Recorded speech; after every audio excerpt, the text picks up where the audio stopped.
지금 하고 있는 것이 올바르게 걷고 있는 것일까? 남들은 다들 잘하고 있는 것 같은데 나는 왜 이렇게 잘 안 되는 것일까? 이런 생각이 드신다면 아마도 지금 세상에 없는 길을 홀로 개척하고 계신지도 모릅니다. 안녕하세요. 지혜의 오두막 스톰입니다. 살다 보면 나의 생각이 흔들릴 때가 있습니다. 내가 원하는 성과가 잘 나타나지 않을 때는 참 불안한 마음이 들죠. 사실 그 순간을 마주하면 마음이 참 힘듭니다. 오늘은 나의 생각에 확신을 가지고 나아가는 것에 대하여 이야기 나누어 보도록 하겠습니다. 본격적으로 들어가기에 앞서서 구독과 좋아요, 알림 설정 부탁드릴게요. 어떤 새로운 일에 도전할 때 우리의 마음은 어떤가요? 처음에는 의욕이 넘치고 모든 것이 잘 될 거라는 희망을 품고 시작합니다. 하지만 시간이 지나면서 그 결과가 기대에 미치지 못하면 점점 내가 가고 있는 방향이 맞는지 의심이 커지게 되죠. 이럴 때 내가 가고 있는 것이 맞는지 어떻게 판단할 수 있을까요? 첫 번째는 내가 도전하고 있는 일이 나의 주체적 판단인지 점검해 보세요. 누군가의 말이나 솔깃한 정보에 이끌려서 결정했다면 그 부분을 다시금 잘 돌아봐야 합니다. 세상의 모든 길은 각자가 다르죠. 남이 걷는 길을 그대로 따라가면 어느 정도까지는 비교적 빠르게 성장할 수 있다 하더라도 결코 처음 기대했던 바를 이룰 수 없습니다. 쭉 따라가다가 막히는 구간에 서 있다면 그때부터는 나만의 방식을 생각해야 하는 순간이 왔다는 시그널이죠. 바로 그 시그널이 발생하는 순간부터가 진짜 시작입니다. 세상에 없는 나만의 길을 만드는 구간이기 때문이죠. 그러니 실망감을 품고 좌절하기에는 너무 이릅니다. 여러 가지 방법으로 테스트해보고 나의 살아온 경험과 기호를 반영하여 없는 길을 뚫고 나가야죠. 그래서 오히려 기대감보다는 호기심으로 이 순간을 바라봐야 합니다. 그 마인드가 장착되어야 주체적으로 나의 길을 걸을 수 있습니다.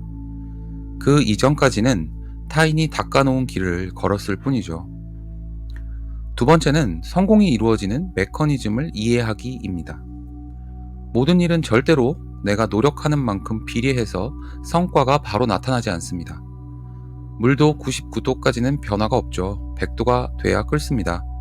나비도 번데기 시절에 질긴 껍질을 찢어야 탄생할 수 있죠. 성공이나 성취로 나아가는 길은 선형이 아니라 계단형으로 이루어집니다. 심지어 오르막의 계단만 있지도 않죠. 내리막 오르막을 번갈아가며 마치 바이오 리듬처럼 진동합니다. 아무도 가지 않았던 희귀한 길일수록 레퍼런스도 없고 그 계단마저도 어둠 속에 존재합니다. 넘어지는 것은 너무나 당연하죠. 하지만 그 끝에 존재하는 닫혀있는 문을 열었을 때 빛이 들어오면서 그 순간 나는 새로운 길을 창조한 거라는 것을 깨닫습니다. 그리고 걸어온 길을 돌아보게 되죠. 위대하고 멋진 성공의 길일수록 어둠은 길고 계단은 가파릅니다. 하나의 생각을 꼭 마음에 새기면 됩니다. 걸어가면 반드시 그 끝이 존재한다는 사실 말이죠. 유니크한 결과일수록 수많은 시험이 도사리고 있습니다. 그래서 기대를 품고 야망을 가지기 이전에 이 일을 걷는 그 자체가 즐거운 것이어야 지속할 수 있죠. 물론 의지력을 불태우며 도달할 수도 있습니다. 다만 수십 배의 고통을 감내해야 하는 대가가 따르죠. 정리하자면 이렇습니다. 나의 마음이 흔들릴 때는 이렇게 생각해 보세요. 내가 진정 좋아하는 일이라면 초심을 돌이켜 보세요. 기대감이 부풀러져서 처음에 순수한 열망이 흐트러졌는지를 다시 한번 생각해 보세요. 그리고 과정의 기쁨을 생각해 보시면 극복이 오히려 쉽습니다.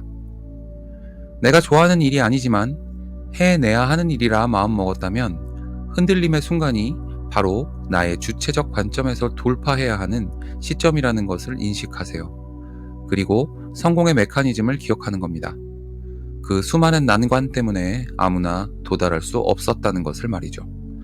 설령 그다지 좋아하지 않는 일을 시작했더라도 중간에 막힐 때 주체적으로 나만의 방식을 선택했다면 오히려 그 일이 좋아질 수 있습니다. 그때부터 내가 이룬 온전한 나만의 길이기 때문입니다. 순간순간 찾아오는 그 의심에 혹하지 말고 오늘도 묵묵히 걸어나가실 여러분들을 응원합니다. 지금까지 시청해주셔서 고맙습니다. 여러분은 누군가에게 찬란한 빛입니다. 감사합니다.